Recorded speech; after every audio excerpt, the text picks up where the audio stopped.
I've been singing in public since I was 3. Come on. I recorded for the first time. It's crazy. I recorded for the first time when I was 6. And I didn't realize my gift then. I didn't understand the power of my gift then. So my mom would say, you sing, and then after you get through singing, you would come back and say, why are they crying? I don't understand. Why are they? And I'm pregnant with my son, and I find out late in the pregnancy, and I remember crying out to God about my life and about the usefulness of my life. And he said to me, if you don't want it, give it to me. My life. If you don't want it, you don't see the usefulness in it, you don't see the purpose behind it, give it to me. That's deep. Yeah, for real.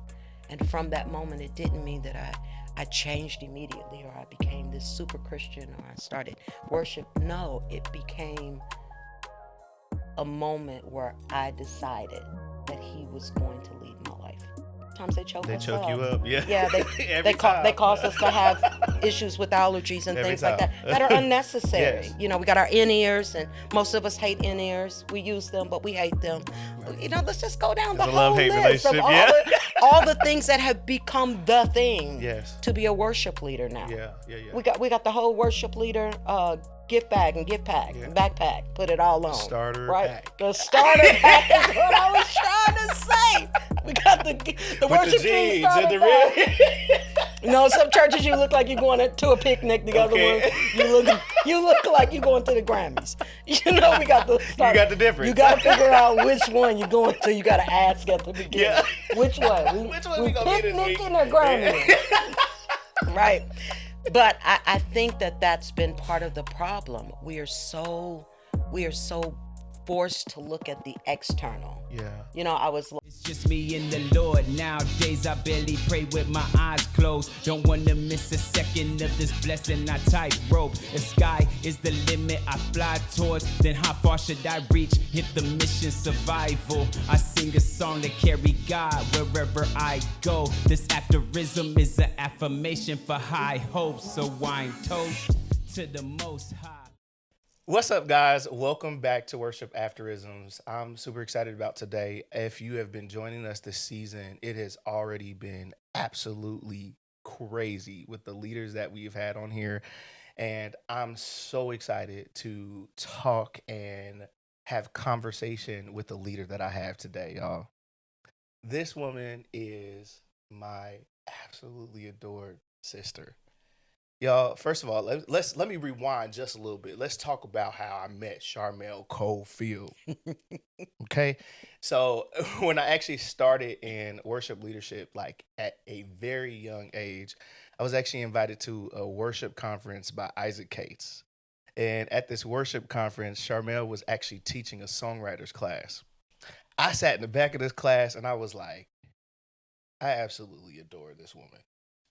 She was teaching. She probably don't even remember this. oh my God, that's why I'm sitting here. She like, don't even wow. remember this. But she was teaching a songwriting class at this conference. And I was like, oh my God, love this lady. Someday I'm going to get the chance to sing with her. And then let's fast forward to many years later. After that, I actually ended up being invited to a church where she was already helping lead at. And I was like, God, what? You honored my request? And from there, the rest is history. She became a sister, a fellow worship leader that, man, you could confide in, have community with, but not only have community, but just hear a prophetic word. Because she just does that, y'all. But without further ado, I would like to introduce you to Charmelle Cofield. Hi, y'all. Yeah. Happy to be here. Thank Come you. on. That introduction is crazy. And I'm old, and the memory is. You called me out, but I do remember we did talk about me meeting you in that class. Yes. And thank you. It was a crazy class, but you killed it. Thank you. I appreciate that. You Writing definitely is killed my it. love. So. There you go. We'll have to lean into that a little bit. If y'all don't know anything about Charmelle she's a songwriter. She's actually written for some pretty big people. You can say that if you want. If you don't, that's cool. But she's written for some really big people. If you don't know, Google this woman, y'all. She's amazing. Thank you. You're amazing. Thank you. Yeah. Tell the people who you are and talk to us about your worship story.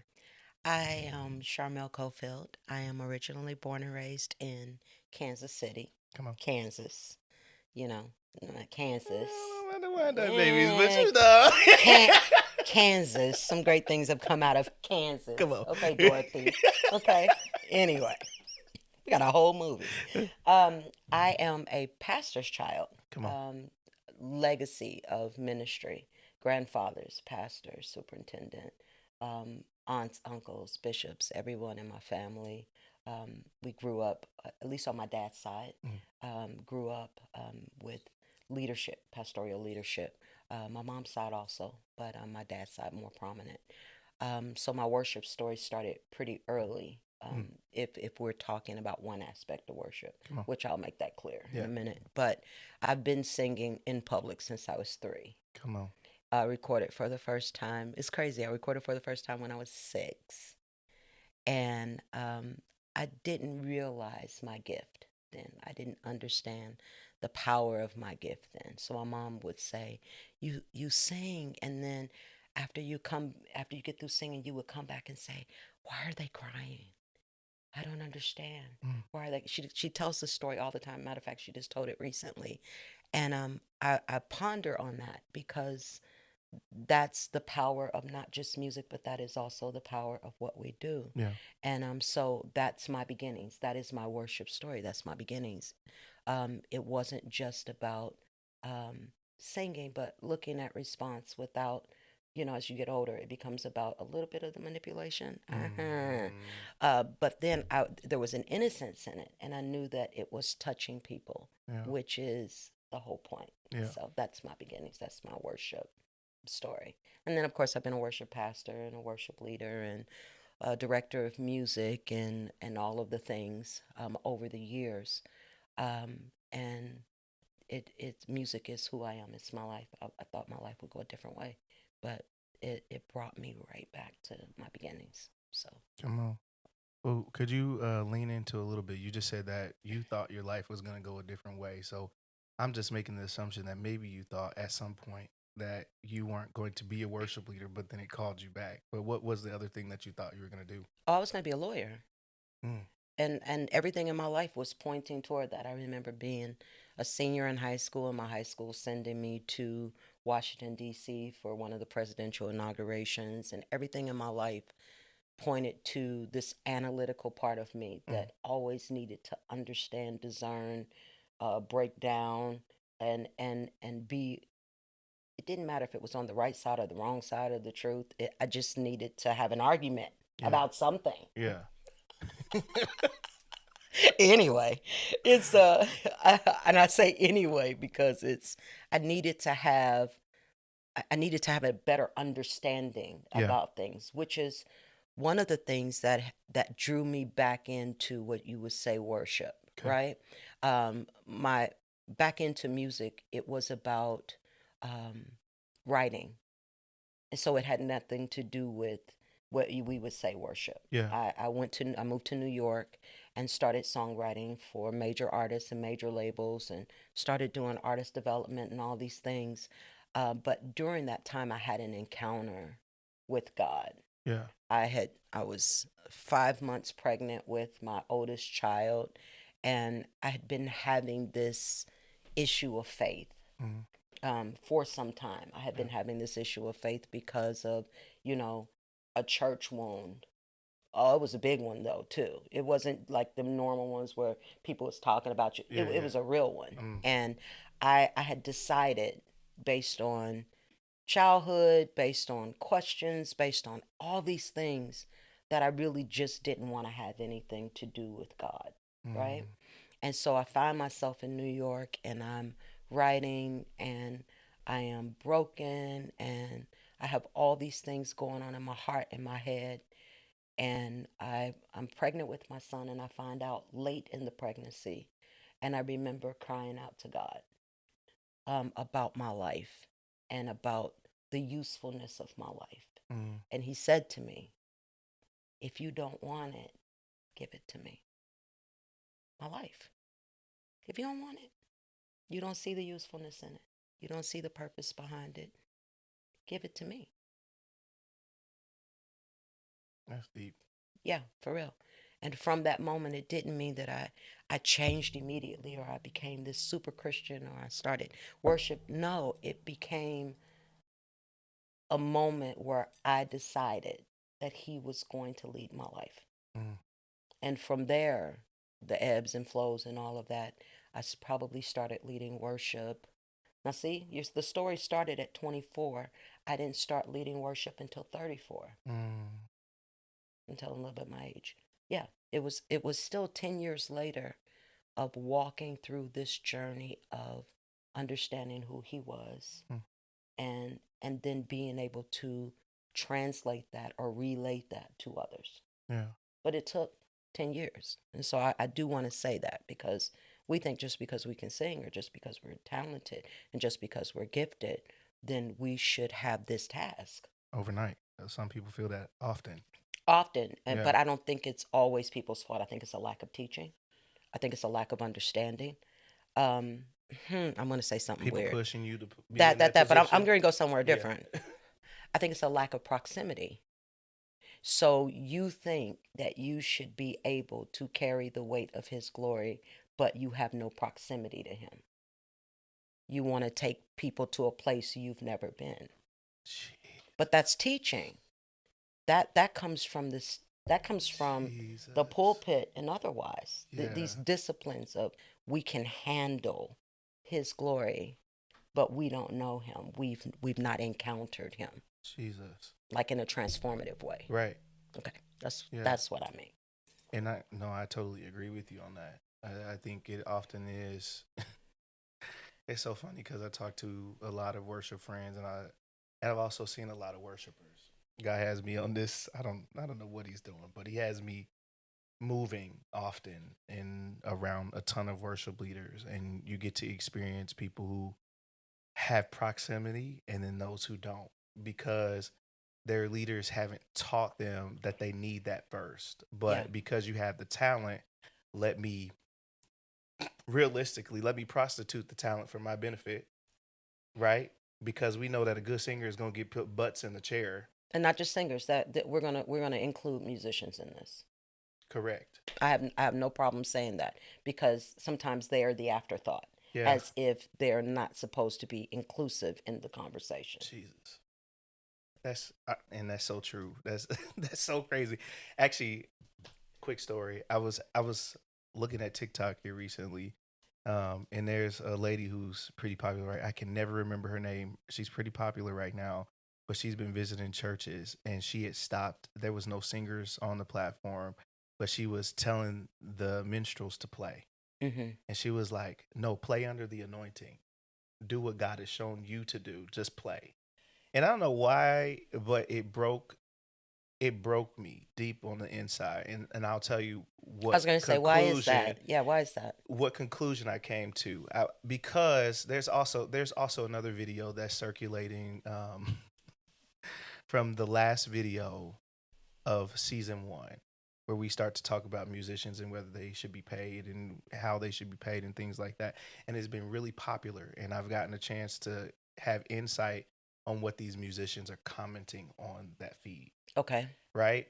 And I started thinking, and I was like, okay, God, why is this breaking me so much? Because I feel like I've also been a part of that forgetting musicians. Oftentimes musicians play like the background to our thing, right? Our thing.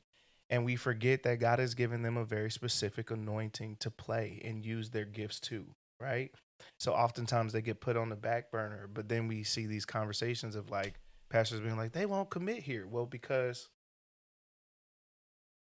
they're being forgotten. And see, I have the opposite insight. Yeah. Because most of the churches I've been in, the musicians have always been paid. They've always been honored. They've always been made the most important, the focal point. Their contracts are done properly. And amen. And the singers have been the ones who have you guys can just come and volunteer. We're going to utilize all of your time. As a matter of fact, we got 5 services, and if you can just come and we'll give you some water and a couple mints. I did go to a church where they would have a spread, every Sunday morning. But the point I'm making is everyone was paid on the stage except for the singers. Yeah. So I've seen it both ways. I feel like if a church is operating like a business, I'm going to say what I'm saying. Say what all you right. need to say.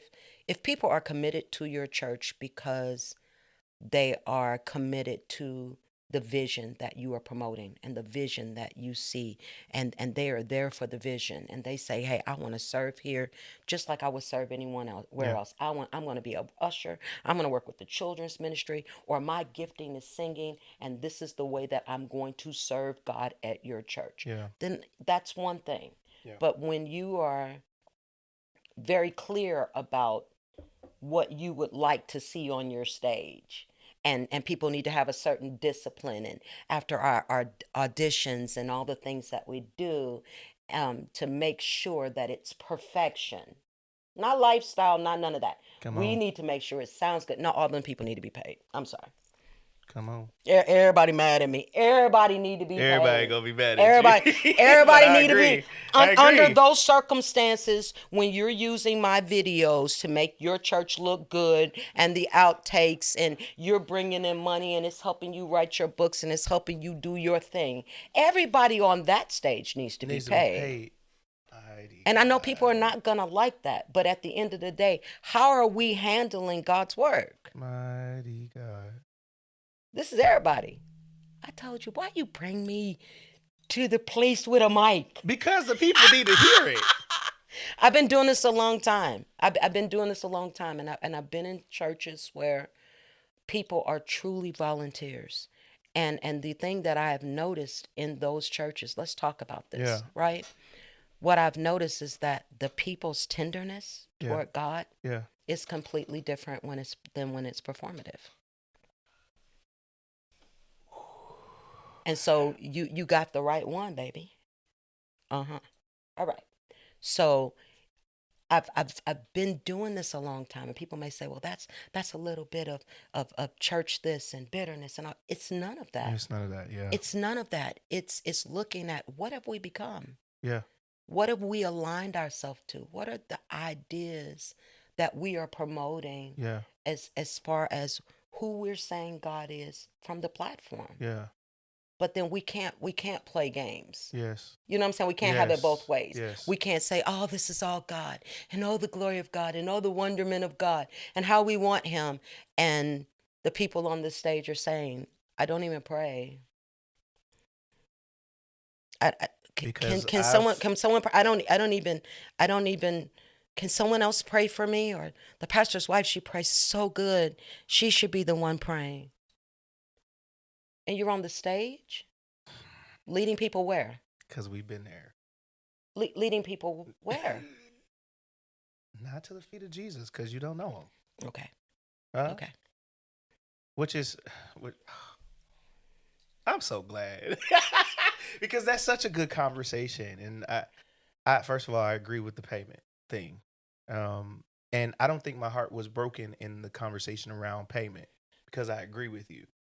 I think where my heart gets broken is often we make sure the contracts are good and we get the best musicians and we pay them, but we have no desire to see their heart or spirit through. That part too. Which is this conversation here. So if you paid because you want the performance, because you want all the views for, we're in a social media thing now, and we don't just want butts in the seat, but we also want viewers, right? Yeah.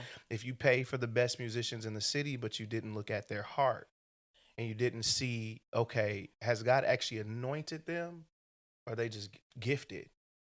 And I think what I seen in that video with the lady who was telling the minstrels to play was a combination of two of the things, because I'm watching musicians who are performative, but also one musician that she actually leans over to, and he's playing guitar, and she's like, my God, play in the spirit with tears running down your face, because that's different, right? Yeah. But I also think there are some people who are anointed, but because they're performative, nature and they've been paid so much has been pushed to the forefront, they lean on that instead and they forget all about God. And I think that's where my heart gets broken.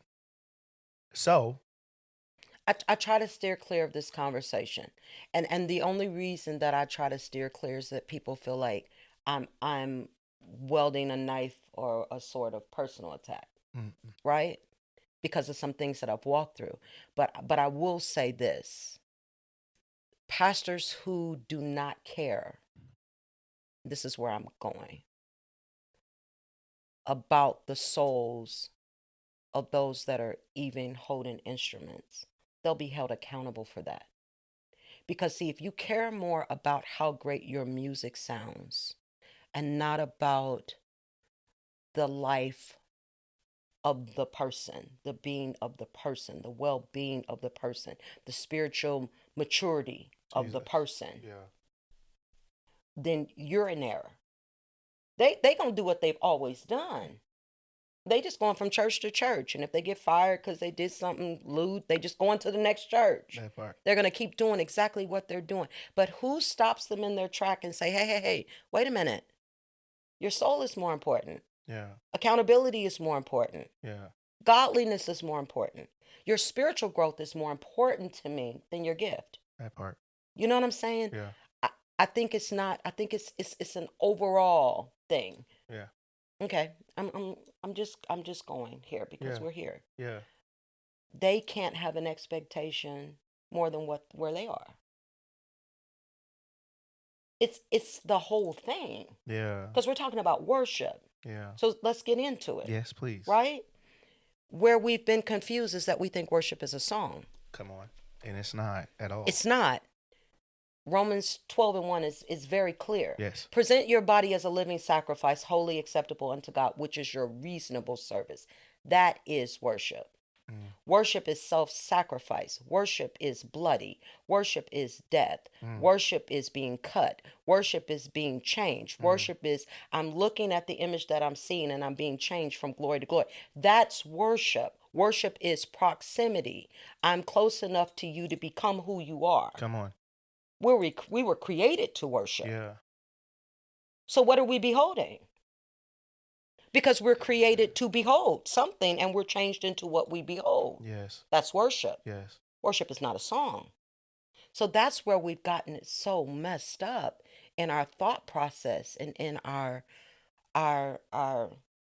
well-intended or well-intentioned selves. Yeah. I'm trying to say this the right way. Yes. Right? Or say it the way you need to say it. I'm trying to, but in some ways you try to fall back and censor, but this is the thing that grieves my heart. Yeah. Because people can say, well, we were singing this song and then we had the smoke machines that for pastors who use smoke machines. I hate them. They stink. And sometimes they choke us up. They choke you up, yeah. Yeah, they cause us to have issues with allergies and things like that are unnecessary. Yes. We got our in-ears, and most of us hate in-ears. We use them, but we hate them. Well, Let's just go down the a whole love-hate list of relationship, all the things that have become the thing Yes. to be a worship leader now. Yeah. We got the whole worship leader gift bag and gift pack, and backpack, put it all on. Starter right? pack. The starter pack is what I was trying to say. We got the With worship the team jeans and starter the pack. red. No, some churches you look like you're going to a picnic. The other Okay. ones you look like you're going to the Grammys. We got the You got the difference. You got to figure out which one you're going to. You got to ask at the beginning. Yeah. Which one? Which one we gonna be this week? Picnicking or Grammys? Right.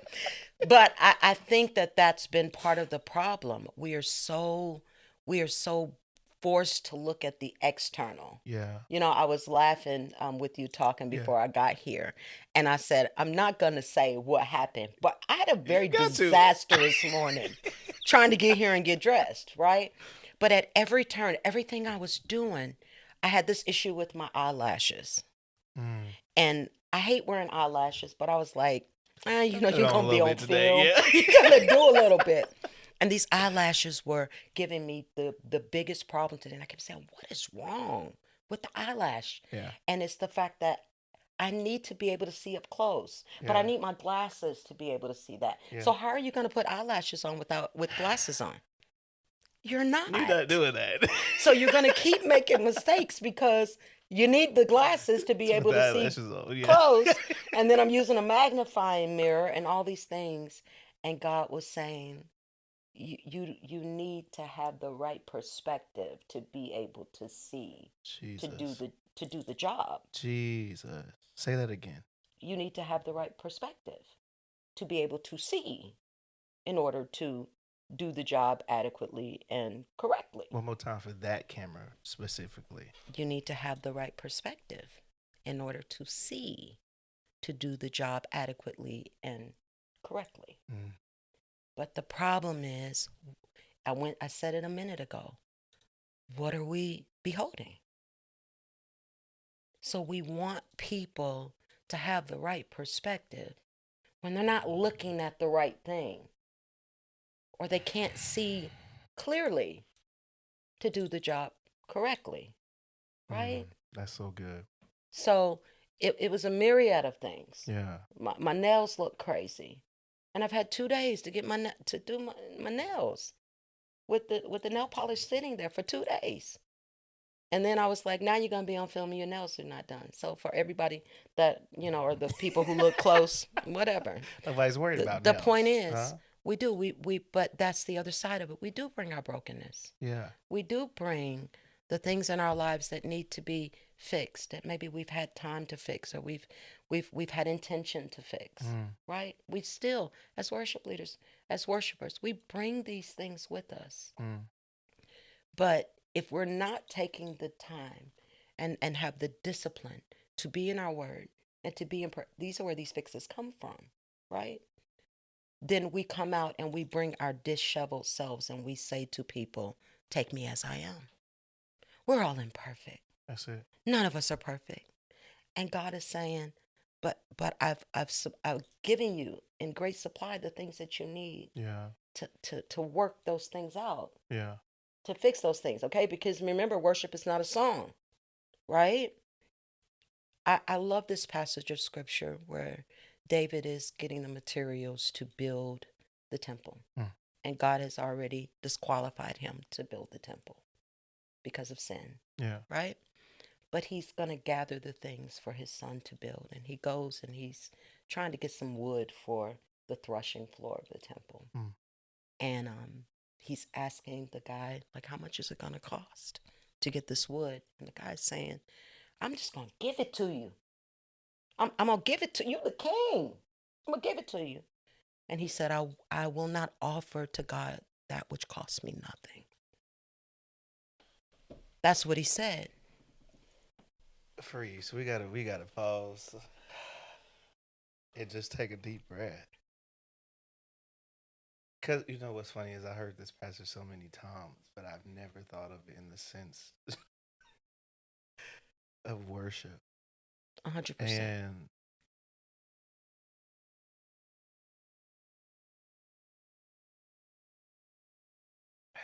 man, I will not offer that which costs me nothing. It costs what it costs. So we think because we are naturally gifted, something we didn't give ourselves, something we didn't work for, we may perfect it and do some riffs and listen to some singers and do some stuff. But for the most part, we didn't gift ourselves. We didn't purpose ourselves. No, we didn't. Right? But we just kind of come and we just give him whatever we want to give him instead of what he wants. Because worship costs you something. It costs you something. And sometimes we're not willing to pay the price to have what it is he really designed and really desired for us to live in the fullness of who he created us to be. I would choose intimacy with God way more than I would choose a stage. And that bothers people. Oh my God, why are you not singing? Why are you not leading? Why are you not? Because I'm just loving on God. I would choose intimacy. Me getting to know him, me being transformed by being in his presence. I would choose that over a mic and a platform any day. And the reality is, Charmelle, I lost myself there anyhow. Yeah. That's good. Huh? Yeah. I lost myself on the platform. Let's talk about And it. off the platform, I'm finding myself with God. Yeah. Because that's so funny because we talked about this before we started here. Because of others' perceptions of what I should be, I positioned myself in this place. Yes, God used me there, and it was radical, and it was beautiful, and there was prophetic moments. But ultimately, all of this gifting and all the things that are happening, and I'm giving you this on the stage, I'm also, in another hand, losing myself. Yeah, because it's what we keep saying. It's the word we keep saying. It has become so performative. Yeah. And I know that this will seem like a tax, but hear my heart. It's become about being timed and planning center. We have planned him right on out of everything. What's up, guys? This is your host, Chris August. Hey, I want to take the time out to stop and say thank you so much for watching this week's episode. You, our viewers, are such a support and help to our community. Also, if you haven't taken the next step and you've just been dating our community, go ahead and commit and hit that subscribe button. I promise you, you don't want to miss any episode this season. We have some huge things planned for you. Also, if you found that anything in this episode has impacted you, go ahead and share it with a friend. That's the way that we grow, and I promise you, your friends also can grow from this community as well. Also, if you're looking for ways to help out our community, we have 3 ways that you can donate this year. 1, our Share a Cup of Love donation. All of our guests get a special gift from the podcast community when they show up on our platform. If you want to get involved in helping out on that and pass the love on, go ahead and donate there. Also, you can check out our merch shop where you can find all of our merch products and our official logo products, as well as you can check out our Amazon wish list that will help this community. Now let's get back into this episode. Talk to you later. We have. Because we got to get to the next service. And so we got to hurry up and get through this one. And we got to get to the next one. We have planned him so strategically out of everything. People leave in the same condition that they've come in. People leave hurt. They leave without community. And we're trying to figure out through charts and platforms and graphs how we can bring this community. And really what you're saying is what's the numbers look like? Jesus. And not that that doesn't have its place, but I don't think it has its place. Why are we counting people?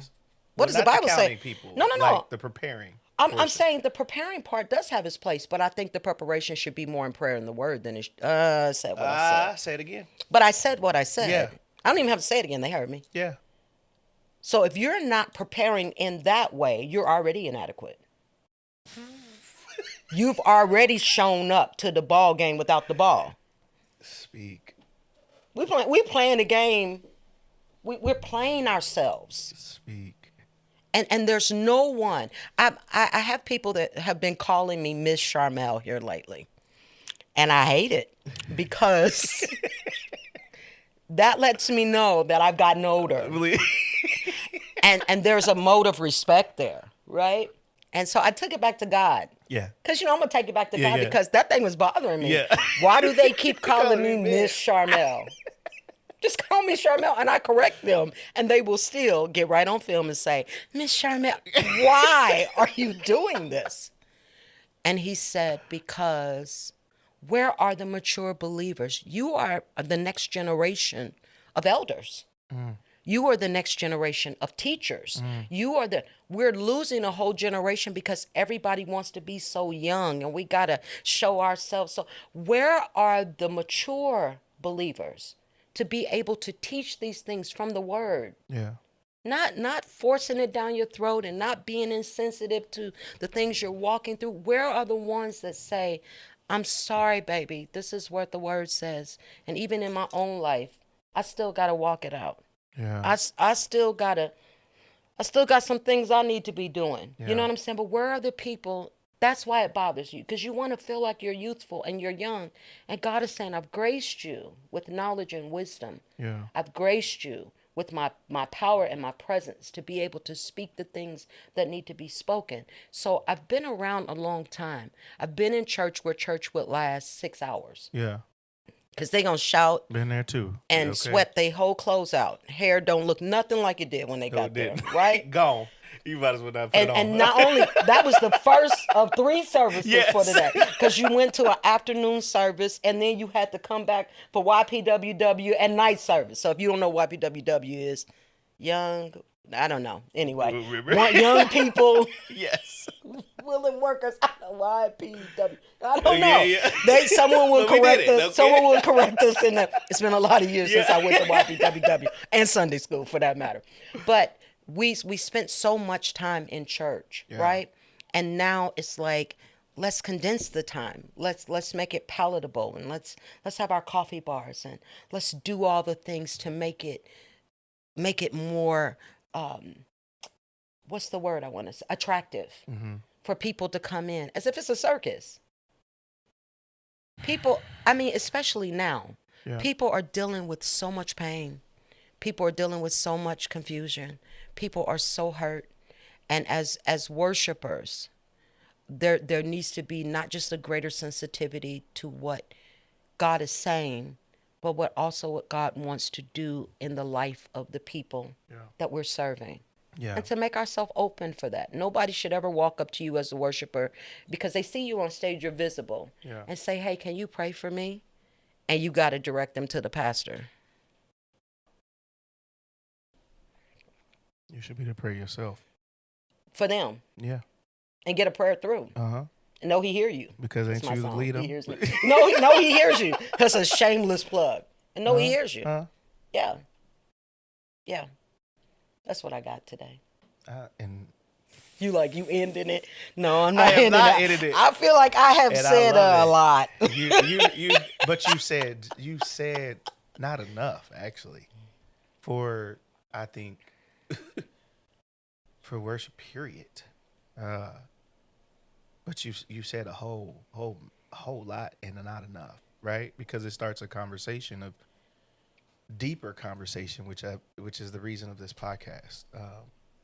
Because worship is not the platform. I agree. There's a lot of people also that ask me often, why aren't you on the platform? Why aren't you made an album yet? Like, I've actually gone to churches and they're like, we want you on the team. I'm like, no, I'm really selective now.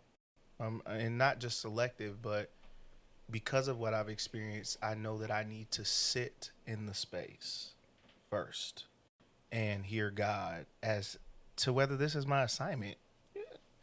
I'm not just, no.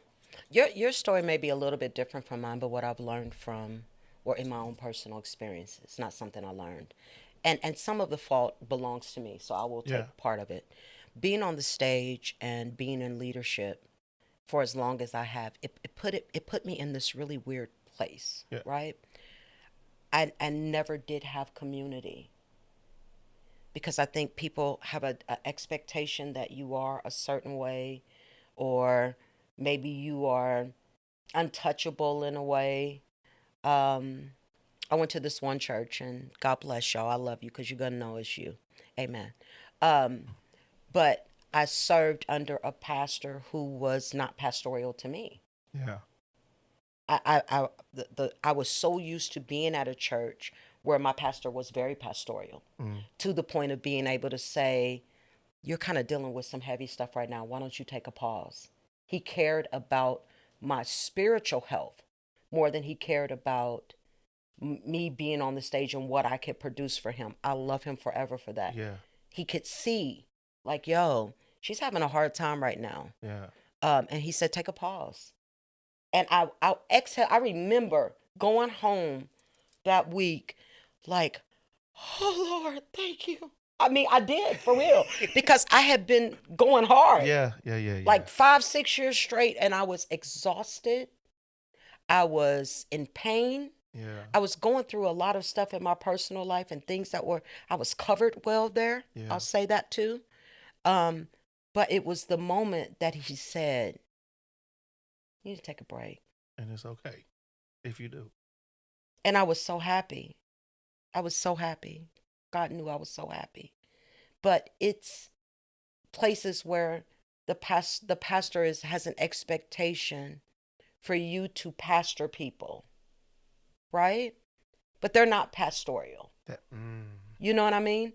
And it makes it difficult to enjoy the journey. It makes it difficult to enjoy the task because first off, you don't feel supported.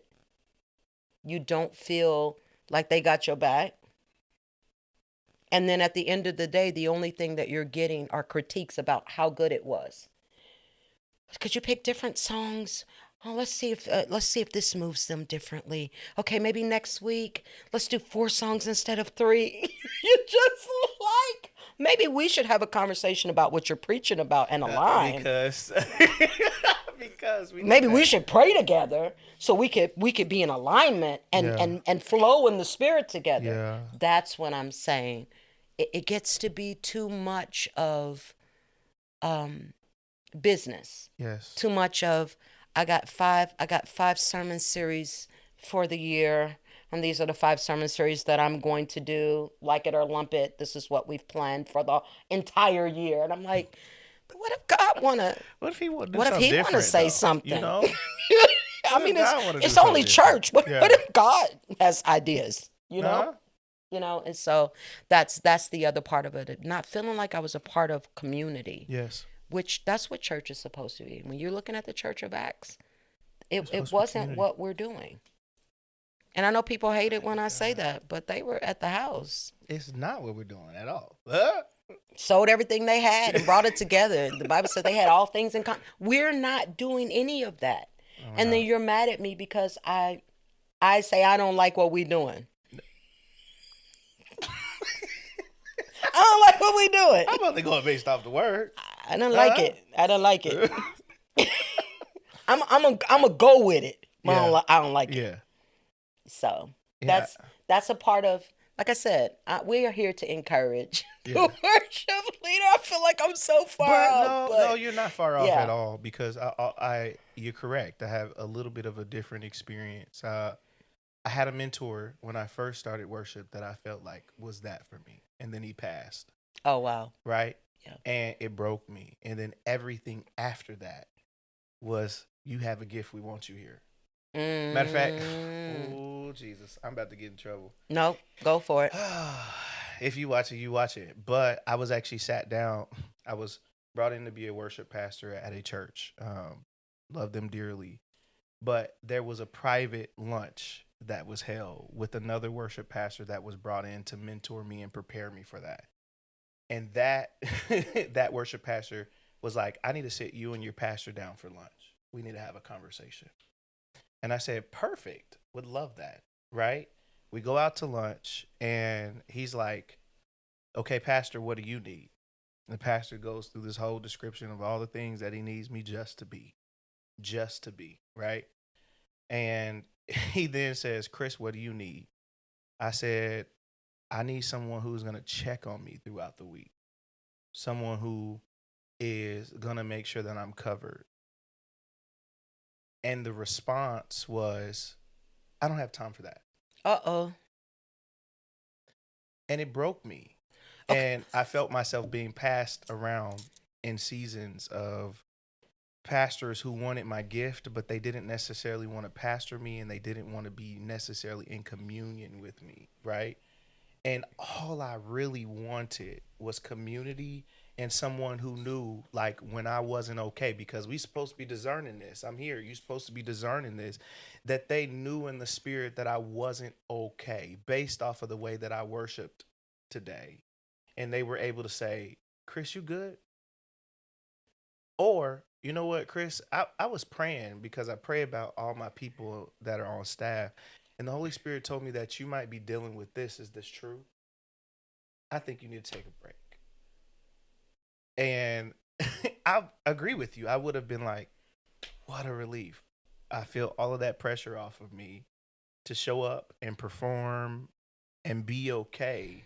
Because there's also this other stance of like, just worship through it. And it's like, no, I probably should be. But one thing I'm going to say, I'm going to interject a pin here. Yeah. And then I'm going to let you continue, and then I want to go back to your beginning. Yeah. We have to be responsible for our own spiritual growth, though. Facts. I'm not going to let. I've had people come in on a Sunday morning disheveled, a mess, a hot mess, and I had to ask them to sit down. Fact. When I wish they had just called me and just said, said, I can't. I'm not available today. We're gonna make it happen. We're gonna make it work. But as worship leaders, if you're not okay, sit your butt down. Period. You struggling? Sit down. Come on. Oh, what a wretch you are. Sit down. Come on. You're not close to God. You're not hearing him. You're not even sure about him. I had somebody on the worship team tell me they wasn't even sure that God was real. Sit down. Because we don't need that pass. Sit down. Because you are spilling over to the team. You're spilling over in the worship service. You're spilling over, and we don't want that. And I know that's not popular because we got to have the best singers up there, especially if they get in that check. But it's not about saying, oh, he's the bearer of my burdens. Yes, he is. Cast your cares upon him. He cares for you. We got all that. But what you're talking about is something completely different. Come on. You're saying, I'm not equipped. Come on. I don't have the goods. I'm empty. What do you have to give from an empty system, from an empty well? You have nothing to give. Nothing. This pastor used to say all the time, when your output becomes more than your input, when your output becomes more than your input, then your upkeep becomes your downfall. Ooh. You have nothing to give. So when you are at zero and you're giving, then where are you? You're in debt. Charmelle's doing her good preaching today, y'all. Go sit down. And since I'm here, the beginning of where you were talking about, when I said I was going to go back to it, there is a lack of discipleship. Jesus. So we keep wanting to be coddled. We keep wanting to be cared for. Jesus. And there is a certain discipline in that, yes. Right? There's something that is important in that. But when we are not doing basic discipleship, and we're not just supposed to be discipled, we're supposed to be discipling someone ourselves, right? That's what keeps the ebbs and flows. That's what keeps it all flowing good, right? So this thing that we need to be coddled. Yes, we do need to be pastor. We need a pastor. The Bible is very clear about that. Yeah. But we still, back to what I'm saying, and you know I'm saying it in love. Yeah. We have to take personal responsibility. You got to step back and say, I feel weak this week. This week has been off. But if you can go back and look through the week and say, I have prayed 0 times this week. I just prayed in the car that he would protect me and keep me. But other than that, I didn't really spend no real time. Yeah. My reading was my Bible app, that one scripture that popped up each day. And I've been meditating on it. No. Get yourself in the face. How are you going to know him if you don't know him? Come on. You know what I'm saying? This is not osmosis. It's not going to come. Especially those who say they're prophetic. How are you going to know him if you don't know his word when the spirit of prophecy is the testimony of Jesus Christ? Period. I'm saying what I'm saying. You're off. You off. So you asked me here to talk about worship. And we talk about worship. We're talking about worship. We're talking about how we present ourselves to God, because that's worship. How are we presenting ourselves to him? Yes. Are you okay with how you're presenting yourself to him? Jesus. Oftentimes I'm not. And I'm real hard on myself. I know that. But oftentimes we get so stuck in this grace that's become a little sloppy. Yeah. Where we just feel like, that'll do. He loves me just the same. No. That'll do. No. When you have so many recorded references in the word that show, that ain't doing. That ain't it. He don't like it. I won't accept that sacrifice. You can go back and do it again, and I'll accept that one. That's what he told Cain. But so I'm not gonna- people keep missing this about the story with Cain and Abel. They both brought sacrifices. The Bible's clear. That's It was two facts. kind of different sacrifices that they brought, and the Bible is not. It doesn't explicitly say, but what he essentially said to Cain, when you look in the Hebrew text, if you would only improve yourself, you would have been accepted. That's what the Bible says. Huh? What? That's what it says. If you would only improve yourself. He said it to Cain. It was a heart matter. So did he bring a sacrifice just like Abel did? He did. His heart was funky. That part. I said it earlier. He brought God what he thought God should have instead of what God wanted. And we see essentially what happened with Cain. But God warned him beforehand. Yes, he did. If you just improve yourself. Jesus. And that's not wait on me to come. Well, if God wanted me to be different, he would have changed me. Nope. If God wanted me to do this, then he would have come down and sent a word and sent a pastor and sent a friend and sent an email and sent a phone call that I was randomly not expecting. No. Get on your face and ask him. That's worship. That's it. So when the Ark of the Covenant had been stolen and they retrieved it and they were bringing the Ark of the Covenant back, the Bible says that I think it's 7 steps or every so many steps, they had to stop and make a sacrifice. So can you imagine? And even in the text, someone reached out and they were trying to steady the ark and they touched it and they died. Are you here? Yeah. They were well intentioned. They were trying to keep it from falling. Yeah. Right? There you go. But they were not equipped to touch it. Said what I said.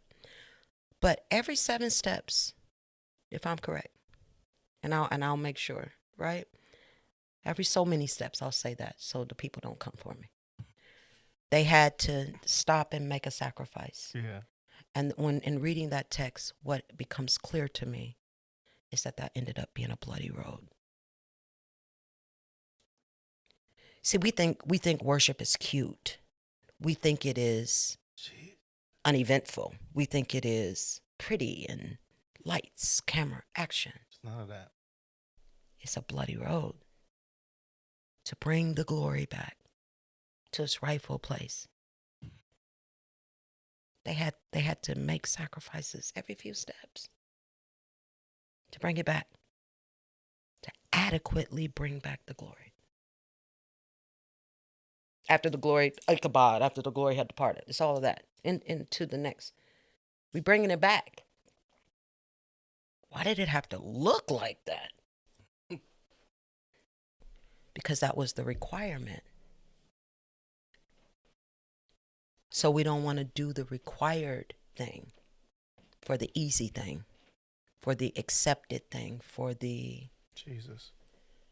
The thing that has become the new norm. And my heart is broken. My heart is broken as a worship leader. People say, where have you been? We're just going to be real. I don't know when this is going to air. Where have you been for the last year and a half?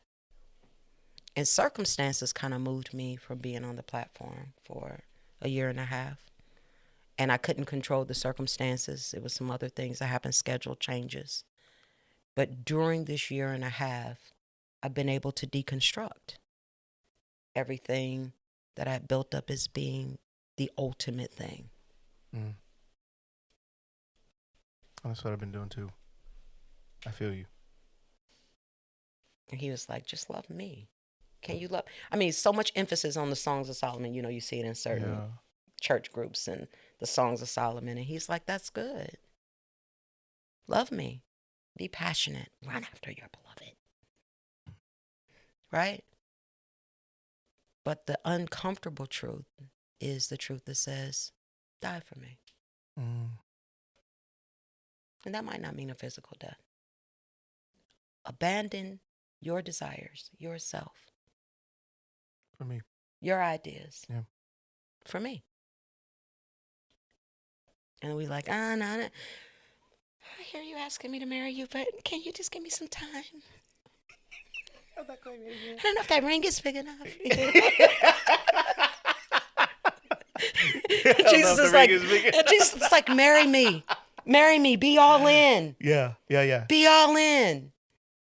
And we're like, could you just let me think about it? Give me some time. I want to explore other options. I'm not done dating. Non-committal, for sure. Not committal. I'm going to come back and keep dipping in the honey jar, though, every time. So how long are we halt between two opinions? How long does he wait to have us truly? Because, again, this is worship. Jesus. It's a life that's been hollowed out, a life that's been committed. A decision has been made to follow him. Yeah. Period.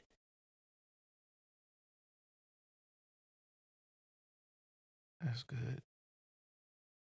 So good. Yo. Charmelle Cofield.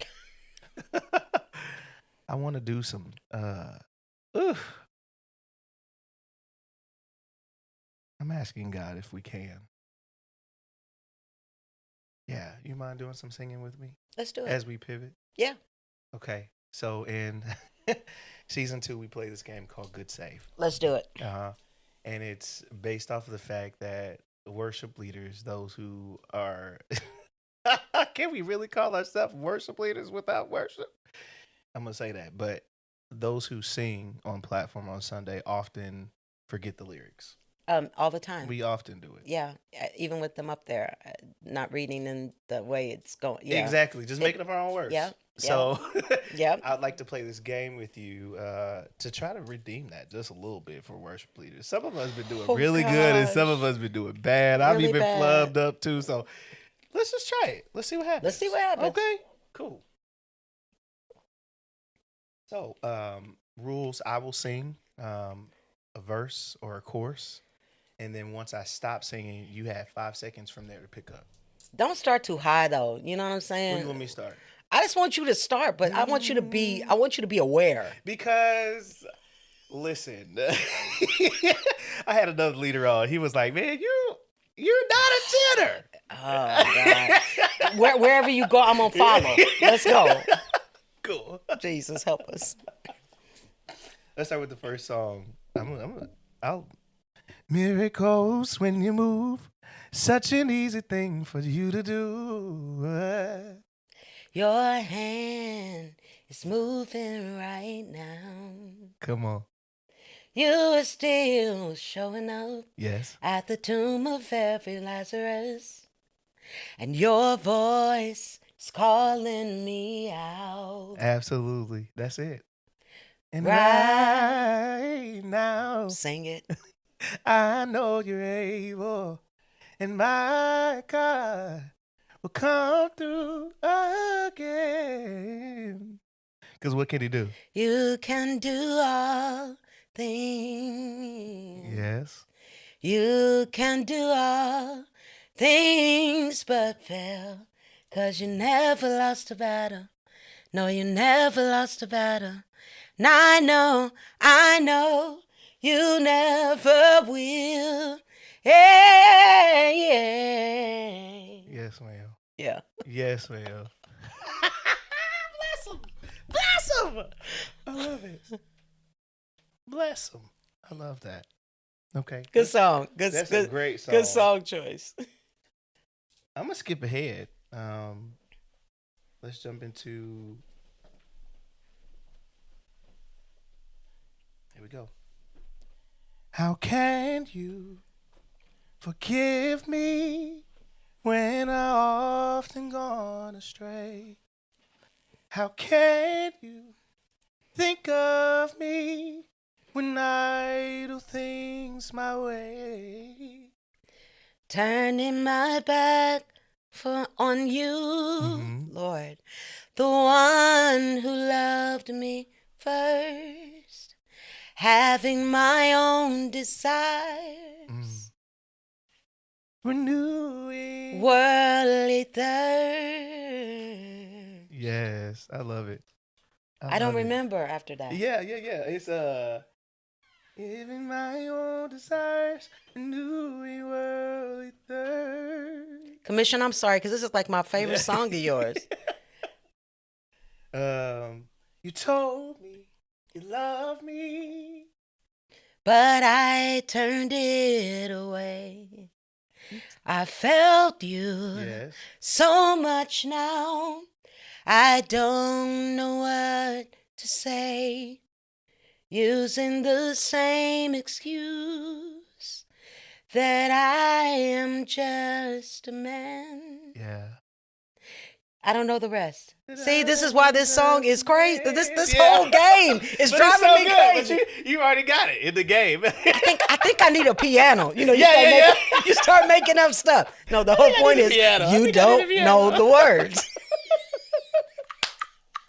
The whole point of the game is to embarrass me, to let you know I don't know the words. There you go. I don't know the words. I'm trying though. Come on. You did that though. What you got? So the next song is Lord, if I find favor in your sight, Lord, please hear my heart's cry.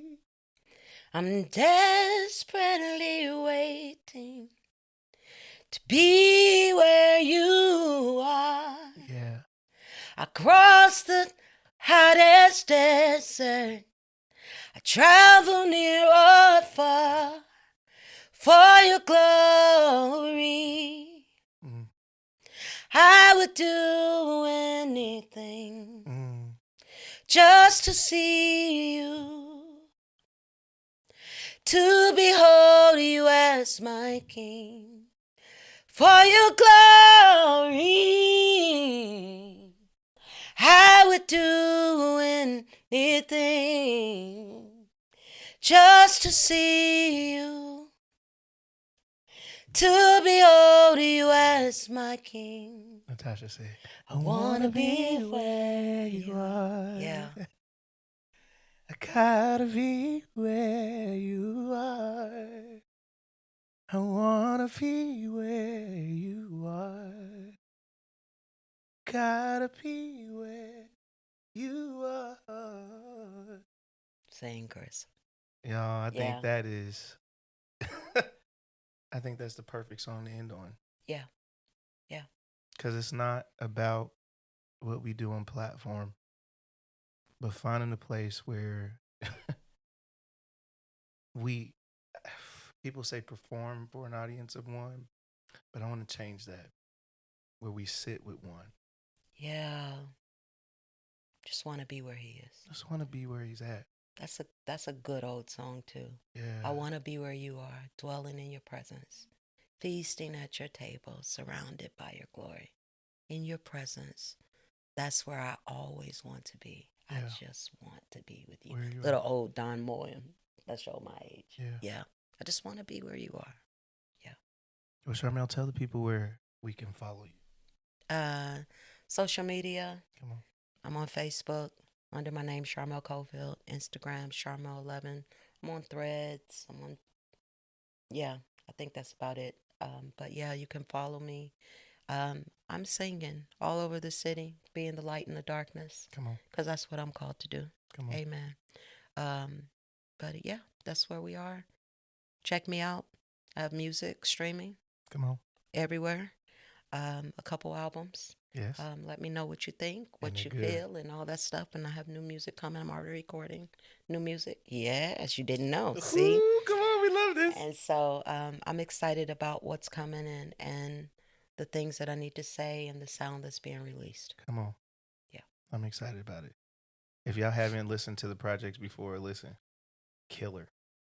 Listen, I've actually, okay, first of all, and I'm going to tell this and then we're going to end. I've sat in a club with Charmelle singing because I was like, I need to go see my sis. But it was also on a season that I was like drained and hurt and church hurt and sore, and my heart was real tender. And I show up and you're singing one of your originals, and I can't remember the lyrics, but there's a lyric in one of your original songs that every time you get to it, it's like, I think it's See the Sunshine for the Rain or something like that. Shine On. Shine On. Yeah. And every time you sing it, I weep. Wow. It really just impacted me like that. The words of that entire song just impacted me like that. So I'm not going to give it away. I'm not even going to let you sing it. Y'all need to go find the song. Yeah. Okay? Look up Charmelle, because what she's doing is really impacting the heart. It's not about being on platform and in someone's church or anything like that, but she's really making healing music. So look her up. Thank you. Yeah, for sure. All right, y'all. This has been such an amazing episode. And I hope that you have gleaned something from this week that has empowered you, that has honestly charged you to rethink about how you approach what you do on Sunday mornings. And not just Sunday mornings, because worship, if you only doing it on Sunday mornings, you already off. I'm not going to lie to you. But I hope it convicted you a little bit to pursue the heart of God a lot harder. Also remember, keep looking for your own worship aphorisms and make sure that you use them to help someone else. I love y'all so much. I'll see you later.